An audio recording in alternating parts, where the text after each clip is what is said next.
Vous avez un produit ou une marque à promouvoir, un événement à médiatiser, une annonce importante à faire diffuser pour le public béninois et même à l'international. Le groupe de presse La Guérite, à travers sa web télévision Guérite TV Monde, sa web radio Guérite Radio et son journal La Guérite est votre interlocuteur valable. Pas notre savoir-faire, notre audience grandissante et notre présence constante sur le terrain ainsi que sur des plateformes digitales, donnez de l'écho à vos activités pour l'atteinte de vos objectifs. Reportages, comptes rendus, publi-reportages, spots publicitaires, magazines, interviews, bandes défilantes sont entre autres offres du large éventail que nous vous proposons pour une communication percutante et efficiente. À vous donc de jouer en nous contactant dès maintenant par appel direct et par WhatsApp au plus 229 01 97 26 26 111. Le groupe de presse La Guérite, c'est la garantie d'atteindre vos cibles.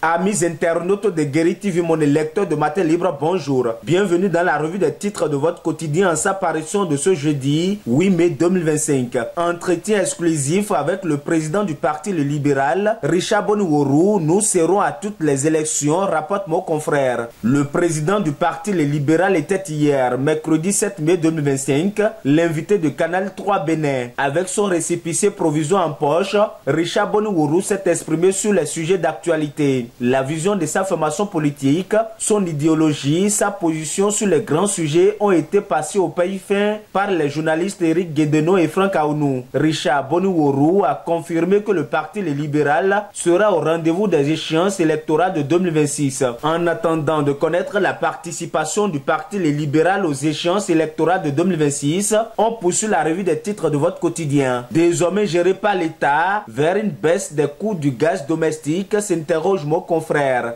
La société Dépôt Pétrolier du Bénin, c'est à elle qu'incombe désormais la gestion du gaz domestique au Bénin. Ainsi en a décidé le Conseil des ministres qui s'est réuni mercredi 7 mai 2025 sous la présidence du président Patrice Talon. Une décision qui pourrait en fait conduire à une baisse des coûts des bouteilles de gaz, pensent des observateurs. Pendant ce temps, percée éducative partie certes la communication identitaire, engager les citoyens dans une vision claire du progrès. Les nations s'appuient sur le sentiment d'appartenance comme moteur de leurs ambitions individuelles et collectives. Cette dynamique identitaire, forte et mobilisatrice, façonne une vision claire du progrès et engage chaque citoyen dans un mouvement structurant. La connaissance de soi et de sa communauté devient alors le socle des actions et des initiatives influençant le développement collectif. Dans un système de communication qui sert de pivot et d'ancrage, toute nation aspirant à la percée, à l'essor, à la renaissance ou à la grandeur peut insuffler cette identité commune,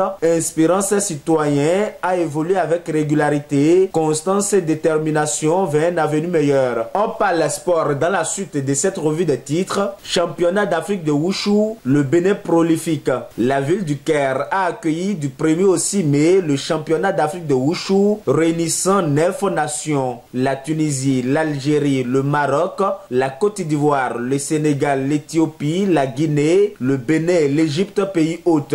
À l'issue des compétitions, la sélection béninoise s'est illustrée avec un total de 17 médailles, dont 3 en argent et 14 en bronze. Reparties entre les disciplines du Taolu, 14 médailles et du Sanda, 3 médailles. Handball, tournoi de mise en jambe, challenge Malik Gomina, rapprocher le handball des communautés. Le handball béninois donne le ton de sa saison 2025 avec un tournoi de mise en jambe. Le challenge honorable Malik Gomina quotidien prévu les 10 et 11 mai 2025 au Hall des Arts, Loisirs et Sports de Cotonou. Cette édition marque le lancement officiel des compétitions statutaires sportives de la Fédération béninoise de handball pour la nouvelle saison. Dernier titre pour boucler la revue des titres de votre quotidien, Work in Progress à l'espace culturel Le Centre, la transformation de Cotonou vue par Sarah El Echi. Elle est en résidence à l'espace culturel Le Centre. Ce samedi 3 mai 2025, l'artiste visuelle et réalisatrice Sarah El Echi a fait une restitution de résidence Work in Progress de son œuvre qui porte sur la gentrification comme enjeu urbain à Cotonou. Amis internautes de Guéri TV, mon lecteur de Matin Libre, ainsi s'achève la revue des titres de votre quotidien. Merci de nous avoir suivis. À demain pour le dernier numéro pour le compte de la semaine.